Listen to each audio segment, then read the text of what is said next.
Hey everybody, welcome to another episode of Classes of Mail. My name is Alan Gigax, and this week we are going to do something a little bit different. I've decided that in the interim weeks between my episodes, I'm going to read the JCAM, the Joint Contract Administration Manual. It's something that I need to read as a new steward, and maybe it'll be useful to you guys as well. I promise that it will be boring as hell. I can't do a lot about that. It just is what it is, but I will try to read it in a lively voice. And when I get to the sections where I'm actually quoting from the contract, the stuff that's in boxes, I'll read that in an accent so that you know that I'm reading that section rather than the commentary. The commentary I'll read in my normal voice, and then the boxes I'll read in an accent. Another thing is I'm not going to read all the citations. That gets really tedious, and if you want to know the citations, you can look them up. So I'm going to go ahead and skip that. The accent that I've chosen is a Southern gentleman. So it's I can't do accents, so tough luck. You know, maybe they'll be funny if they're not good. But it's the only one that I can do fairly consistently, and I don't even know how authentic it is. It's based on this novel, these audiobooks that I listen to, our Special Agent Aloysius Pendergast, and he's this Southern gentleman, and the narrator just makes his voice so beautiful. And I highly recommend those books, by the way. They're very entertaining. So anyway, without any further ado, I'm going to get started with the very beginning of the JCAM, starting in the introduction. So, get further situated here. All right, here we go. Introduction. This jointly prepared USPS-NALC Joint Contract Administration Manual, JCAM, supersedes all previous editions. Publication of the JCAM was undertaken in good faith in order to educate the local parties and facilitate the resolution of disputes concerning issues on which the national parties are in agreement.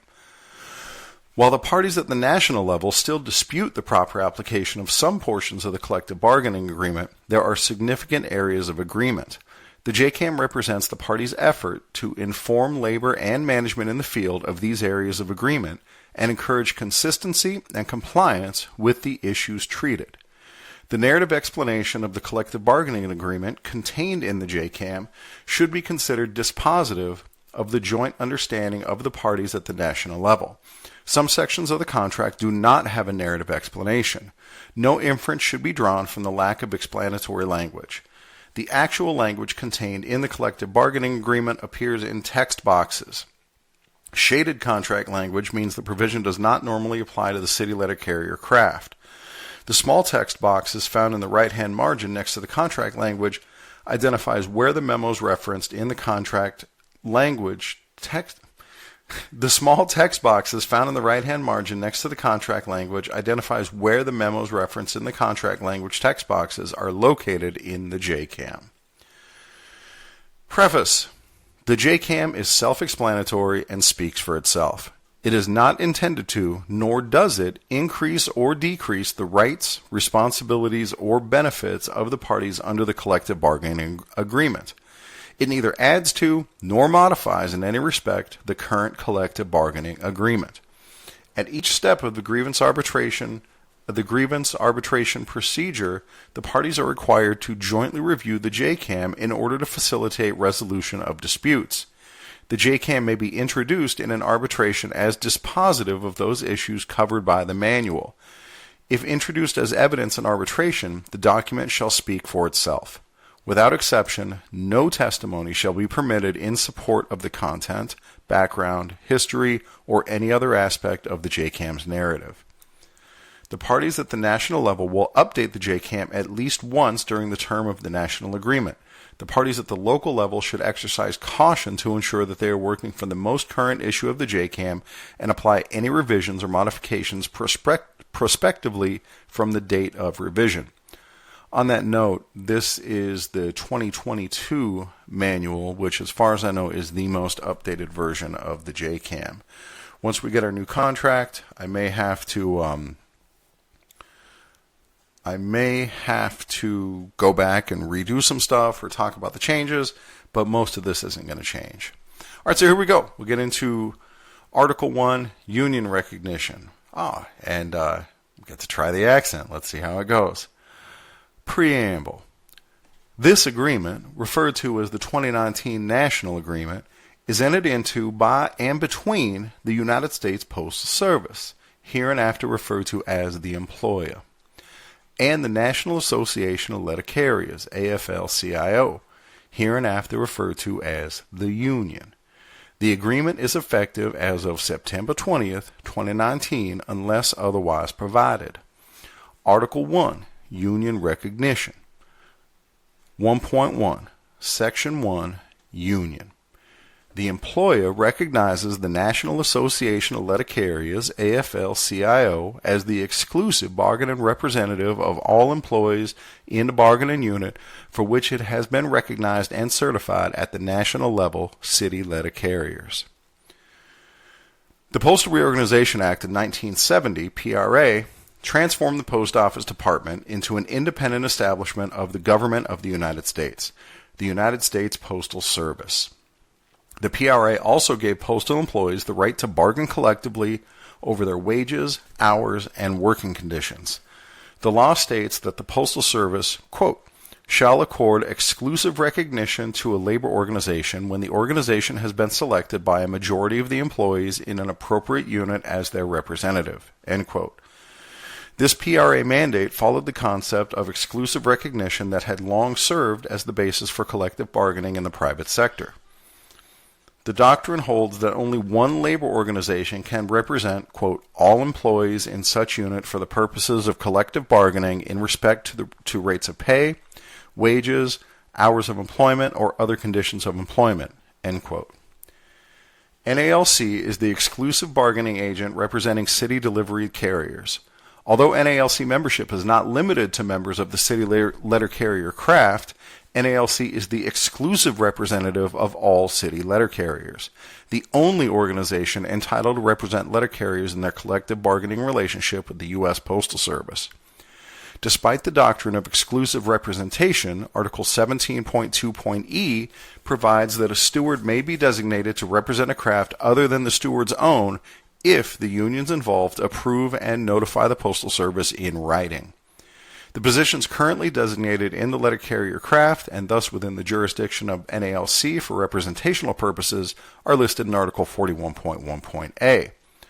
Article 1.1 does not speak directly to the question of the precise jurisdiction of NALC or of those unions which are exclusive bargaining representatives for other groups of U.S. Postal Service employees. Other unions exclusively representing large national groups of Postal Service craft employees are APWU, American Postal Workers Union, clerks, maintenance employees, and motor vehicle employees. NPMHU, National Postal Mail Handlers Union, Division of Laborers International Union, mail handlers. And NRLCA, National Rural Letter Carriers Association, rural letter carriers. NALC and unions representing those other postal crafts all negotiated together and executed joint national agreements with the U.S. Postal Service covering periods 1971 to 73 and 1973 to 75. The NRLCA bargained separately for its 1975 to 78 agreement.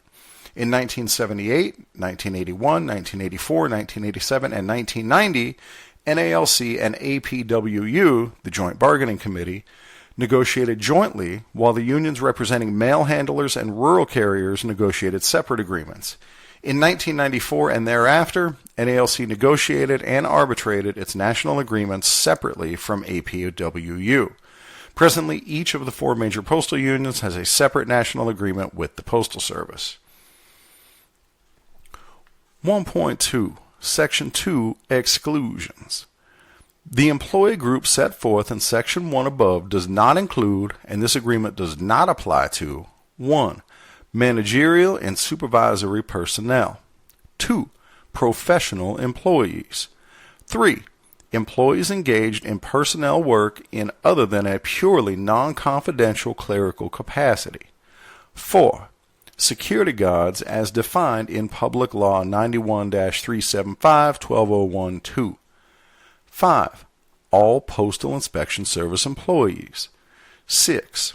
Employees in the supplemental workforce as defined in Article 7. 7. Rural letter carriers. 8. Mail handlers. 9. Maintenance employees. 10. Special delivery messengers. 11. Motor vehicle employees. Or 12. Postal clerks. Somebody should put together like a 12 Days of Christmas song with those people. All right, so anyway, managerial and supervisory personnel are excluded from the bargaining unit by the terms of Article 1.2, as well as by the provisions of the Postal Reorganization Act. However, letter carriers serving in temporary supervisory position, 204B, are still considered to be craft employees and continue to accrue uninterrupted seniority in the letter carrier craft. Members of the supplemental workforce, which was previously defined as being comprised of casuals, are excluded from the bargaining unit. The supplemental workforce, casuals, was eliminated effective December 10, 2007 by the Memorandum of Understanding regarding Article 7.1. And here is that Memorandum of Understanding regarding Article 7.1. The parties agree that the November 21, 2006 effective date of the National Agreement does not apply to the employment of transitional employees or the elimination of the supplemental workforce, casuals. The parties further agree that no city letter carrier casuals will be on the rolls later than December 9, 2007. Any dispute over the beginning date for city letter carrier casuals may be addressed only by the parties at the national level, dated September 11, 2007. 1.3. Section 3. Facility exclusions. This agreement does not apply to employees who work in other employer facilities which are not engaged in customer services and mail processing, previously understood and expressed by the parties to mean mail processing and delivery, including but not limited to headquarters, area offices, information service centers, Postal Service Training and Development Institute, Oklahoma Postal Training Operations, Postal Academies, Postal Academy Training Institute, Stamped Envelope Agency, Supply Centers, Mail Equipment Shops, or Mail Transport Equipment Centers. 1.4. Section 4. Definition. Subject to the foregoing exclusions, this agreement shall be applicable to all employees in the regular workforce of the U.S. Postal Service, as defined in Article 7. At all present and subsequently acquired installations, facilities, and operations of the employer wherever located. Article 1.4 provides that, subject to the exclusions listed in Article 1, Sections 2 and 3, all members of the regular workforce as defined in Article 7.1.a are members of the bargaining unit. Article 7.1 defines the regular workforce as being comprised of full-time, part-time regular, and part-time flexible employees. Full-time flexible employees are also part of the regular workforce. In addition, city carrier assistant employees are members of the bargaining unit as provided for in Article 7.1.c. 1.5. Section 5. New positions. Each newly created position shall be assigned by the employer to the National Craft Unit most appropriate for such position within 30 days after its creation. Before such assignment of each new position, the employer shall consult with the union for the purpose of assigning the new position to the National Craft Unit most appropriate for such position. The following criteria shall be used in making this determination. 1. Existing work assignment practices. 2. Manpower cost. 3. Avoidance of duplication of effort and make-work assignments. 4. Effective utilization of manpower, including the Postal Service's need to assign employees across craft lines on a temporary basis. 5. The integral nature of all duties which comprise a normal duty assignment. 6. The contractual and legal obligations and requirements of the parties. B. The union shall be notified promptly by the employer regarding assignments made under this provision.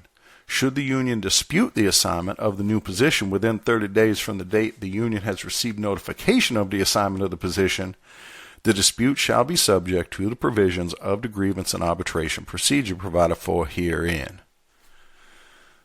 Article 1.5 requires that before assigning a new position to the most appropriate national craft bargaining unit, the Postal Service must consult with the NALC. Additionally, it contains standards that must be used in making assignments of new positions to the appropriate unit, and provides that the NALC will be promptly notified of the decision as to which bargaining unit a new position has been assigned. Any dispute as to that assignment is grievable at the national level within 30 days from the date the union receives notification of the assignment. 1.6.A, Section 6, Performance of Bargaining Unit Work. A. Supervisors are prohibited from performing bargaining unit work at post offices with 100 or more bargaining unit employees, except 1. In an emergency, 2. For the purpose of training or instructing employees, 3. To assure the proper operation of equipment, 4. To protect the safety of employees, or 5. To protect the property of the USPS. The prohibition against supervisors performing bargaining unit work also applies to acting supervisors, 204B.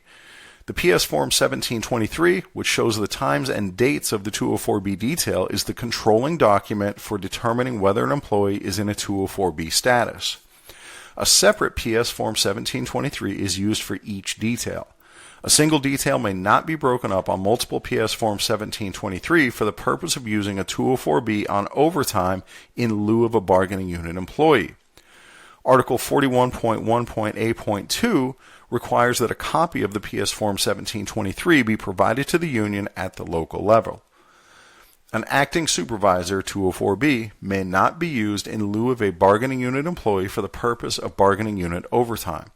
An employee detailed to an acting supervisory position will not perform bargaining unit overtime immediately prior to or immediately after such detail on the day he or she was in a 204B status unless all available bargaining unit employees are utilized.